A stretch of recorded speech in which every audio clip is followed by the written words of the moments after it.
Welcome to the New Church Podcast.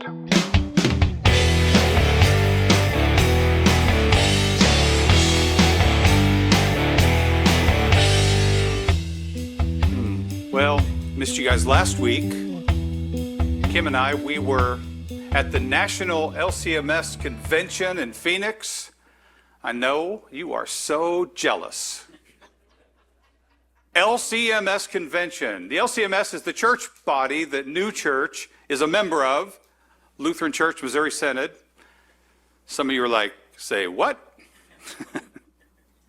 So Kim, my wife, in case you didn't know, she served as the lay delegate for our circuit. And I was there as an advisor, as a strategist. We were part of a group of like-minded ministry leaders just trying to do some good. I mean, honestly, how cool is it that our little church was able to be part of shaping the direction of the whole church body? How cool is that? Come on. Now, if you've never had the distinct pleasure of sitting through days of parliamentary procedure, resolution debates, church politics, if you wonder what that might be like, just imagine a room filled with thousands of church leaders arguing over Robert's Rules of Order in 114-degree desert heat. Everyone there thinking that they're on a mission from God. Just imagine that, and you'd be pretty close. 8 in the morning till 6 in the evening. So we're a little tired, but not just from the long days, also from the battle lines, because church politics can be a lot like national politics. There are factions within our church body, brothers and sisters, but whom, from my perspective, just seem persistently obsessed with making things difficult. Mostly by forcing all the other congregations into absolute rigid uniformity with theirs. They want every worship service to look like their church, to sound like their church, to smell like their church. They want the exact same liturgy, the exact same hymns, accompanied by organ, of course. Pastors robed up in vestments. They want the same scriptures to be read in the same way and only by the pastor. Everything should be the same, all the way down to how we raise our hand to make the sign of the cross, because to them, total uniformity in practice is the same thing as unity in confession. So that's why we were there, to push back against all that. So we spent the week like combing through the fine print of every overture, every resolution, line by line, paying attention to make sure no one was trying to sneak in anything that could be weaponized against churches like ours. Ministries that care about our context, our culture, trying to connect to people in our community in a way that they can hear us. So I'd sit there in those long sessions, just feeling my blood pressure rise, staring at people across the room, listening to them say things that I absolutely did not agree with, and feeling this deep, dark, visceral urge to just run up there, grab the microphone, and verbally lay waste to the entire procedure. Because I did not want to listen to their punchable faces. I wanted our side to win. I wanted to crush them. I wanted us to be the loudest voice in the room. But it was actually all cool. Everyone kept their cool. There was no punching. There was no yelling. Everyone was actually very polite, very churchly, at least on the outside. I know we all do this, though. You don't have to be at a church convention to understand what I'm talking about here. The way emotions get drummed up, because it happens in our families, in our relationships, it happens at work, it happens on social media, it happens in Sunday school when someone says something we don't really like, or at Bible study, discipleship groups. The second someone threatens our way of seeing things, rubs us the wrong way, that internal switch flips. We stop seeing them as a human being made in the image of God, and we start seeing them as an enemy, someone who needs to be neutralized. We draw those battle lines. We look around for allies. And then we snap back at their words. We tell ourselves that we're standing up for the truth, that we're fighting for good, that if we just talk over them long enough and loud enough, that we'll win the argument. We'll save the day. That's just the way we talk about things, politics, theology, sports, pretty much anything these days. I've heard people lose it over whether chili should have beans or not, which is crazy, because of course it should. The worst part of this whole thing is how righteous we feel when we're in the heat of that argument, drunk on outrage. We just can't help ourselves. We think our anger is holy and righteous. The truth is, man, we just don't want to be wrong. We want to get the last word. So we build our little fortress and we throw rocks at each other and we ruin our fellowship, all in the name of being right. Are you feeling any of this? Or am I only talking to me today? Ugh. Well, what does the Bible say about all this? When my blood starts boiling, I think that's a good time to turn to the book of James, because it is a straight shot of pure wisdom. You can think of James as the New Testament book of Proverbs, practical wisdom on how to live out our faith in this infuriating world. Now, we got to remember who James was, because he was one of the earthly biological brothers of Jesus. Half-brother. Any of you grew up with brothers and sisters who just had to argue with you about everything? Who knew exactly the location of your crazy button and took absolute delight in pushing it every chance they got? I sure did. I had 4 of them. But imagine this. Imagine if one of your brothers was Jesus. Because not only was he clearly Mom's favorite, but he was actually right about everything. And he was better than you, for real. Man, that had to drive him crazy. James didn't believe Jesus was the Messiah, not until after the resurrection. There was at least one time when him and the rest of the family, they showed up and tried to have an intervention to stop Jesus from saying all those crazy things and getting himself killed. It wasn't until after the resurrection that James finally got it. And Jesus made a special appearance just for him to make that happen. Imagine that awkward conversation. So anyway, yeah, brother, I'm actually God. You probably should have figured that out a long time ago. And then fast forward a few years, James goes from trying to shut Jesus up to becoming the leader of the church in Jerusalem. He actually presided over the very first church convention in history, the Council of Jerusalem in Acts 15. And they had this massive knockdown, drag-out fight over, of all things, uniformity.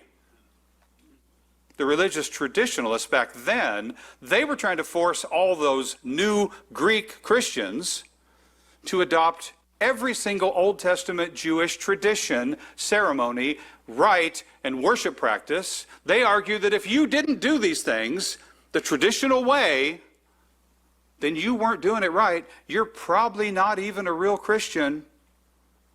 Do you remember that convention's ultimate decision about this? How much of that traditional uniformity did they force on all those new believers? None. 0. See, I can't help but think of this when the traditional Lutherans try to force everyone else into uniform liturgical lockstep with them, saying if we don't do worship their way, then we're lesser Lutherans or bad Christians. So, James, he's someone who knows a few things about church fights. And this is what he writes to a church that was just tearing itself apart in James chapter 1, verse 19. He says, "Know this, my beloved brothers, let every person be quick to hear, slow to speak, slow to anger." My beloved brothers. Before he gives them a single command, he reminds them that they're loved. He grounds their identity in God's love for them before he addresses their toxic behavior. But then he does get right to the point. He tells them to be quick to hear. When someone's trying to force their ideas on you, being quick to hear, well, that means you actually pull up a chair. You shut your mouth. And you try to understand the heart, the fear, the convictions that are behind what they're saying before building your counterattack. Why do they believe what they believe? Why do they think this is right? And then before you say anything, could you make their argument for them in a way that they would actually agree with that argument? Because if you can't do that, then you don't understand them, and you're not ready to speak. We need to listen. We need to listen more. We need to ask questions. We need to be slow to speak, and we need to be slow to anger. Which, man, that is not our natural setting in conflict. Pretty much the opposite, aren't we? Lightning fast to speak, completely deaf to hearing, and instantaneous to anger. We have our talking points loaded in the chamber, aimed at their face before the other person even finishes their sentence. And that's if we're not already talking over them like an impatient child. But James says, you got to slow the whole thing down. Following our anger, that's only going to lead us nowhere good. And he exposes the whole grand delusion behind all these battles in verse 20, because he says, "For the anger of man does not produce the righteousness of God." That is the hammer. The anger of man does not produce the righteousness of God. See, we actually believe that our outrage, our clever words, putting people in their place, we think that's somehow going to accomplish God's holy work. We think if we can just talk over someone long enough, then we'll force them to get in line, riding our emotions like an adrenaline junkie. But James is like, no, it doesn't. Your anger, your self-righteous crusade, the way you're trying to destroy your brothers and sisters, none of that does anything good. Nothing godly. It will not change a single heart. It doesn't build unity. And it looks absolutely nothing like Jesus. Are you feeling this yet? Man, I hope it's not just me up here. Because this is life-changing stuff. It's brutal stuff. These are not just friendly suggestions for how to run a church meeting. This is a mirror.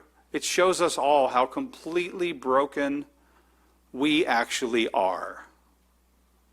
God demands that all of us will be slow to speak and slow to anger. All of us. But we don't want to. We don't want to be slow to speak or to anger. We want to get those jabs in early because we want to win. We like our anger. It feels good. Makes us feel powerful. Gives us a sense of purpose, especially when things feel so out of control. When I was sitting at that convention just getting mad at all those smug people trying to force uniformity, trying to get their way, I was not reflecting the righteousness of God. I was trying to be God. Just sitting there thinking about how punchable their faces were. I was not thinking of them as brothers or sisters. They were just in my way. That's the hardest thing to remember. Those people who frustrate us, who fight us over every little thing, every big thing, they're still our brothers and sisters. They're people Jesus died for. They genuinely believe they're doing the right things for the right reasons, just like we do. They're absolutely convinced that they are defending the truth. And they're just as frustrated with us as we are with them. But instead of seeing their humanity, we just turn them into cartoon caricatures and make enemies out of them. And God says to stop it. But we're not going to be able to just fix this by sheer willpower.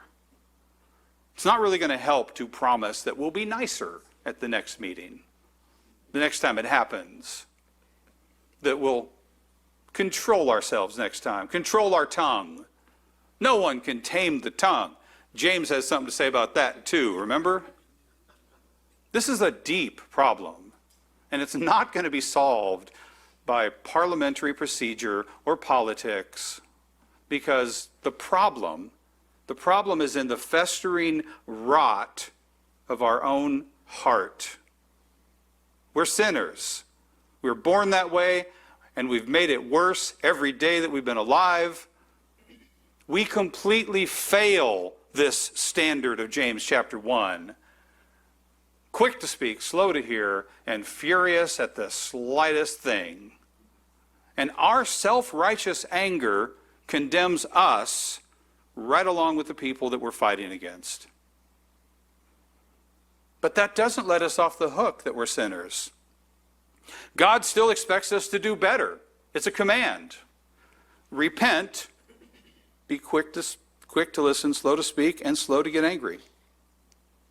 Despite us being sinners, that's still what he tells us to do.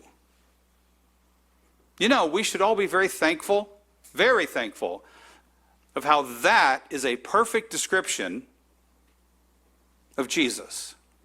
Quick to listen, slow to speak, slow to get angry with us.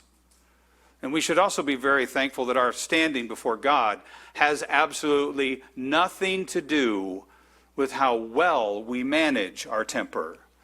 Because of Jesus, our assurance, our peace, our righteousness, those things are completely grounded in the finished objective work of Jesus Christ on our behalf. He did it all for us. Jesus is the ultimate flawless, perfect example of James 1:19 and 20. I'm pretty sure James was actually thinking about his brother when he wrote this. Because Jesus, he walked the earth, and people were constantly trying to trap him, manipulate him, force him into their political boxes. And he was always quick to hear. He listened to the broken, to the outcasts. He even saw the underlying fear at the heart of the people who opposed him. And then, when the ultimate confrontation came, when the religious wackos and politicians, when they lined up to falsely accuse him and beat him and mock him, do you remember what Jesus did in response? He showed us what slow to speak looks like. Like a lamb led to the slaughter, he opened not his mouth. He didn't unleash a legion of angels to crush his enemies like we would have. He didn't drop a devastating counter-argument to vindicate himself like we would have.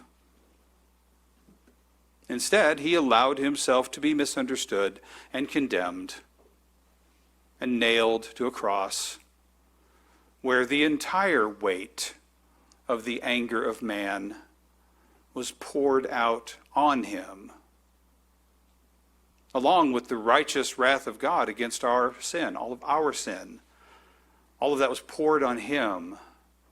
The crowd screamed their hateful words, telling him to come down if you're really the Son of God. Save yourself.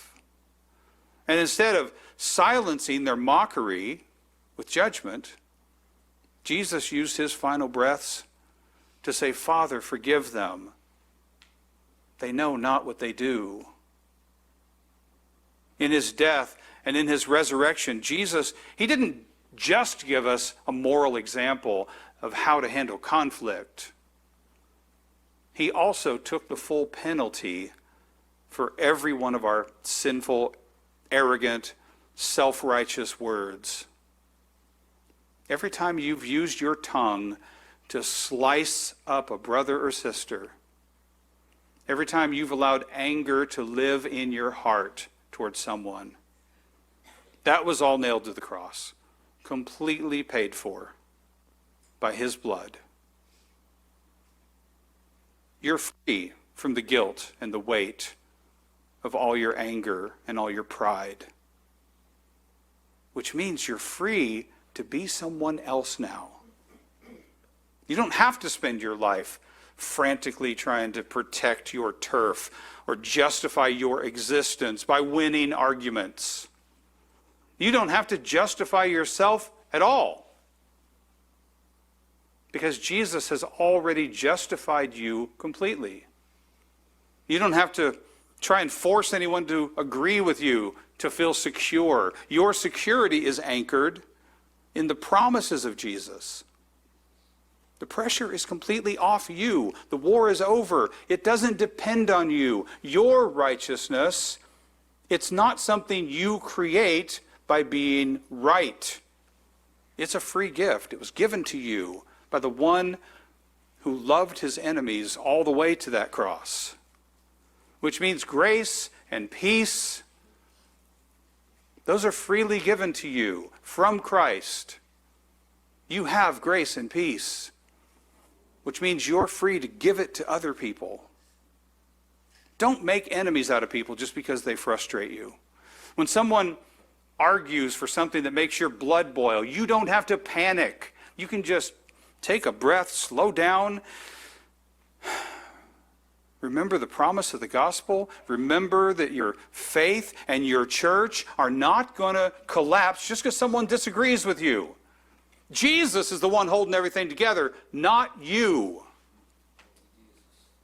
This should change how we operate in all of our vocations, all of our callings on earth.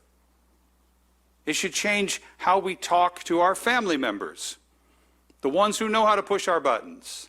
It should change how we respond to annoying emails and people at work.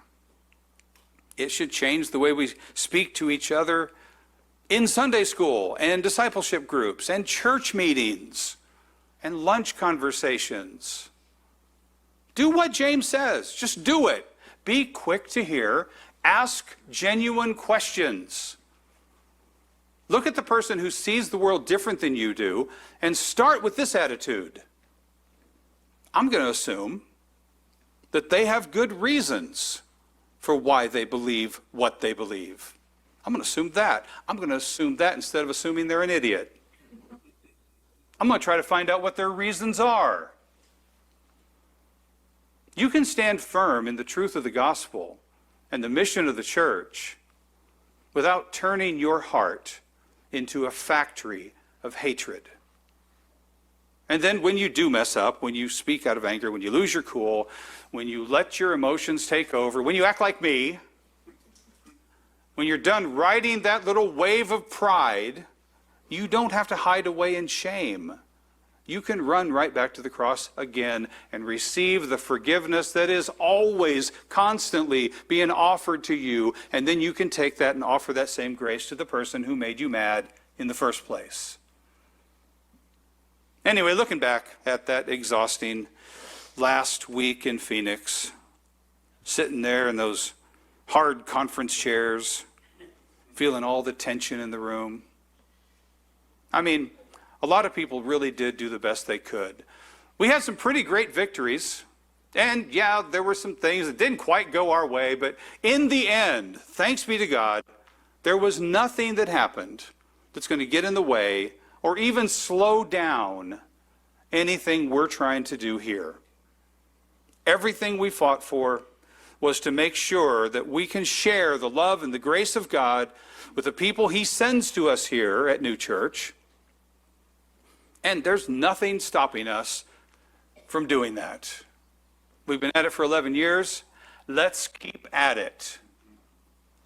And as we do, we're not going to make enemies out of the people who frustrate us. And we're not going to worry about what anyone else thinks of us. We're not going to fight with each other about how we're going to do this either. The future of the church, it doesn't depend on our ability to win an argument with someone who disagrees with us. The church belongs to Jesus. He bought it with his own blood, and he is faithful to keep it. And his grace and his peace will always have the absolute final word. Thanks be to God.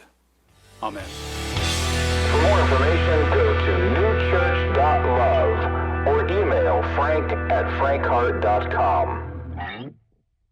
If these online resources have been meaningful to you, please consider going to newchurch.love/give and show your support by helping make this ministry possible. Thank you.